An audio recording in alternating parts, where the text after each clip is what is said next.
Hey, what's going on, beautiful jellyfish? It's Tracy. Thank you so much for taking a little bit of time today to hang out with me. I really appreciate it. And in today's video, I'm going to be doing a video on EDH cards that are worth the money. This is part 9. So yeah, there's a lot of parts that I've done, but I really like to do these videos because I feel like there's some cards that are just very expensive in the game, and it's like, do I necessarily need to spend money on those sorts of cards? And like, my whole thought process on this is, if you're playing in a play group where you are playing on like a lower power level where you don't necessarily need to spend as much money or all that sort of stuff, you know, you don't necessarily need to do that, but it all really depends on your playgroup and your power level and all that kind of stuff. But these are cards where if you're like, hey, I'm looking to like up my decks, make them a little bit better, what are cards, you know, that I can definitely do that with? So these are a couple of things, and I do mention some cards that are definitely on the more expensive side, but I also mention cards that are like $5 to $10, and that might not sound like a lot for some people to spend on a card, but for some people they're like, wow, that's a lot for me to spend $5 on a card. So that's why I kind of like to talk about some cards that are like, you know, $5 and up is usually what I kind of like to do in these videos. So yeah, I think that's everything that I wanted to say. Let's just jump into this video, starting things off with a bang with Mana Drain. Okay, so this is so funny, but we had opened up a Mana Drain in one of our boxes. I don't remember which box we did. Gosh, did we open a foil one too?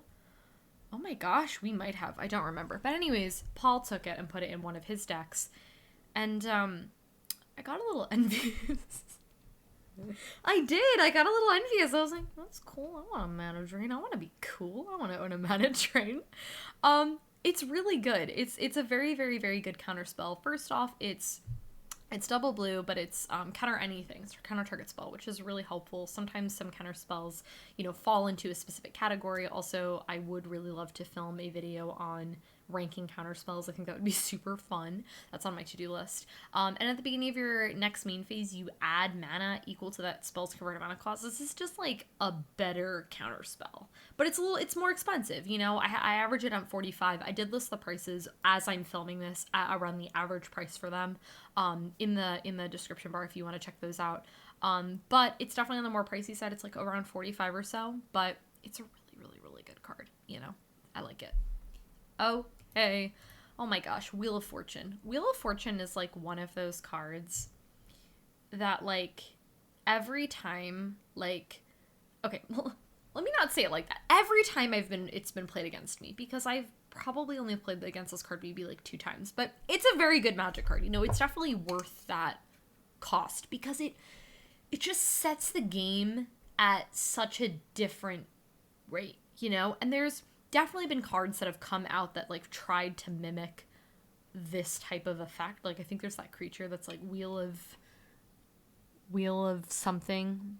It's that creature. I forgot what it is, but it's like a creature or whatever. But you know, this is the OG. You know, this is like where it all started. But yeah, it's so good. The fact that you get everyone to discard and you get that kind of like fresh start for everyone is really cool. It's helpful for you. So not only can this card be helpful for you, but it can also hurt your opponents. If you knew your opponent just tutored, put something in their hand, you can play Wheel of Fortune to kind of combat and stop that. Just gives everyone a fresh start. Also, just as like a quick side note, this very much feels like a Yu-Gi-Oh card. Anyone else also feel that way? I don't know. This just feels like something that would be played in Yu-Gi-Oh. Isn't there like the same exact card in Yu-Gi-Oh? I don't know. I can't keep up. Anyways, okay. That's Wheel of Fortune. Okay, next card, Elvish Piper. Wow, oh my gosh, this card is so awesome. Paul had gotten this for one of his decks, and he put it in Joda, which I can't remember if we done a deck tech on that or not, but it's really, really cool with Joda because you pay 5 mana and you can play anything with Joda's ability. But if you'll have an Elvish Piper for 6 mana, you get 2 things, which is ridiculous. Just putting out 2 really big creatures is just absolutely insane. Like, Elvish Piper is one of those cards that it's fragile. It's very easy to kill, you know. It's definitely like, you know, a card that you play, and if, you know, people are going to want to remove it, but if it stays around or you got a way to protect it or whatever, oh my gosh, she can just do work.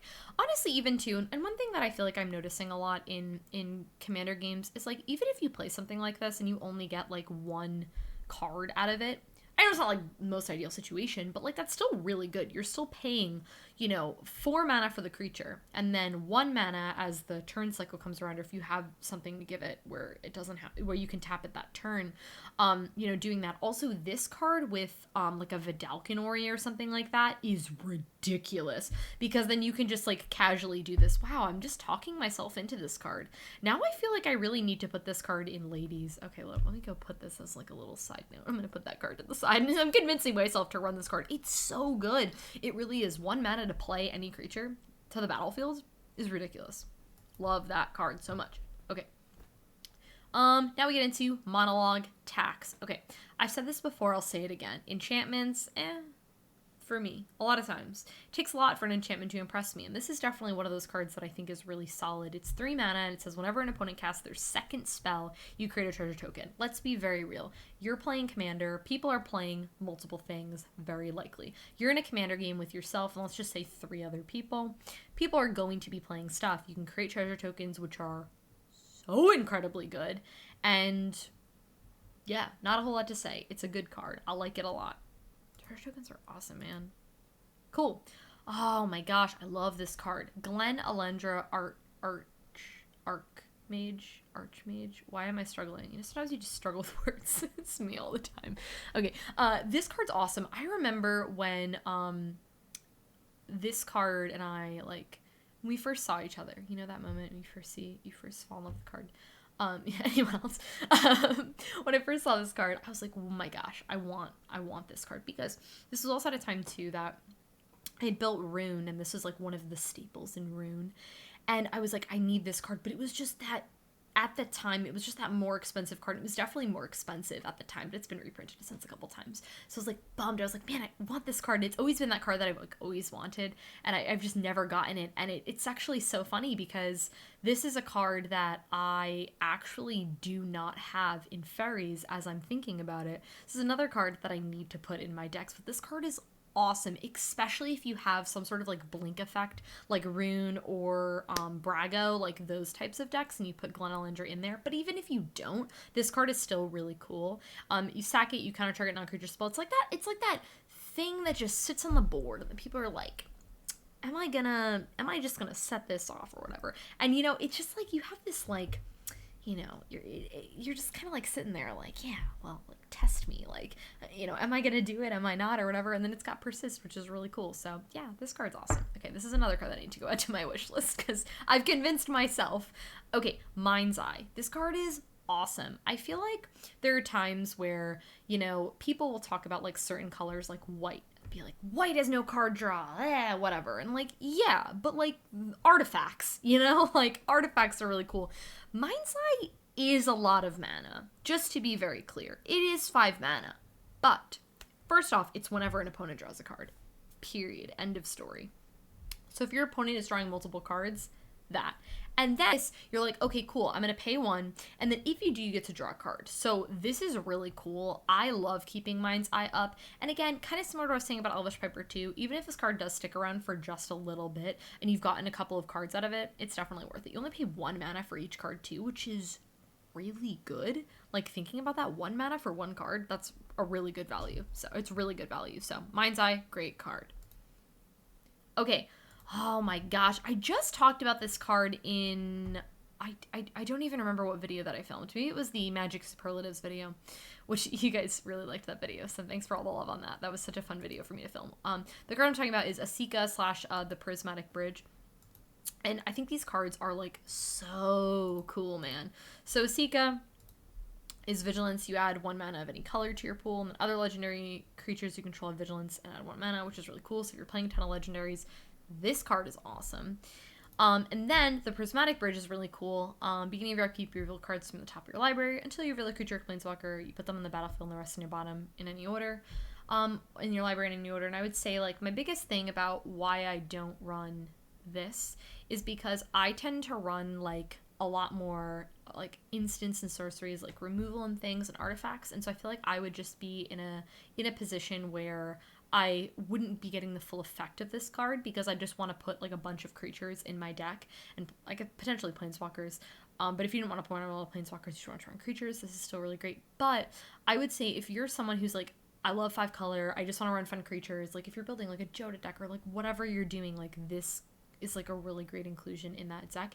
Both the Esika and the Prismatic Bridge are both like really great too. I feel like sometimes with like these flip cards, I feel like sometimes one is just obviously really good and like the other is like kind of meh, but like I can safely say that like both of these effects are like really good. And I think this card is definitely worth the more expensive price tag if you're like, I really just want to play a bunch of stuff or whatever, you know, which is really cool.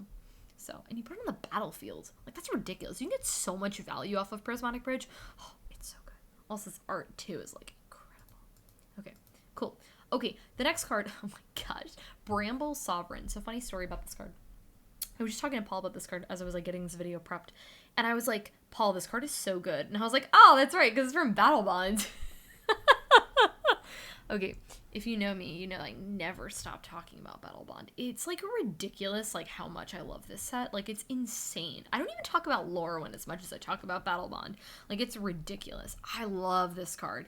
So it's 4 mana for a 4/4, which, you know, value right there. Great. Whenever another non-token creature enters the battlefield, you may pay 2. And if you do, you get a copy of that creature.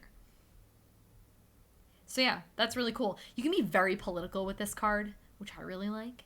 I feel like a lot of times those political type of cards like this go to like America colors, you know, like those types of colors like red, white, and blue. But this is like a huge political card because it's whenever another non-token creature enters the battlefield. It's not even just under your control. So someone can play something and then you can just make a token that they get the token. But let's just say it's something like you're like, you know what? Hey, I'll help you out and I'll pay 2 mana and you can get your thing. Or you're just going to play something really great and you're just going to get like a token of it, which is so cool. The next card is Kiki-Jiki Mirror Breaker, which I'm not really going to go into like all the combos with this because just there are a lot of combos with this card. But I really like it. And it's actually funny too because I was you know, building Riku and everything like that, which is like about tokens and stuff. And I was thinking about it because I always have the Splinter Twin combo in that deck because like it makes sense. It's also like it totally fits the theme of the deck because Riku's all about being silly and making tokens and clones of stuff, and like that's the whole thing with like the Splinter Twin combo, which is hilarious.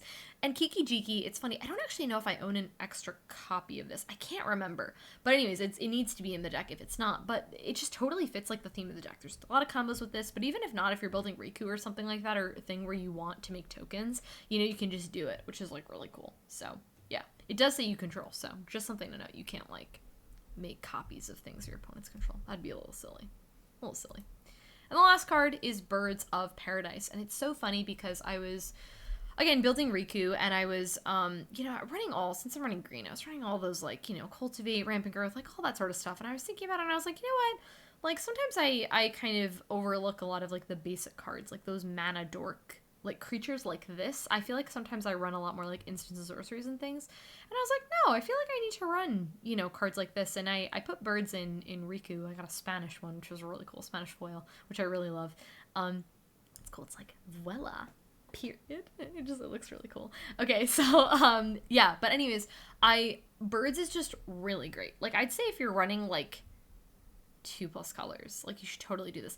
If you're running, like, monocolored, you can definitely get away with like Llanowar elves, like things like that, because there's a bunch of like Llanowar elf type of effects where you like, you know, you don't have to pay like a lot for it. But birds is really cool because, you know, it gets you any colors, which is really awesome. So yeah, and it's cute and pretty. So yeah, guys, that is everything for this video. I hope you guys enjoyed this video on EDH Cards Worth the Money. I'd really like to know what cards you think are worth the money.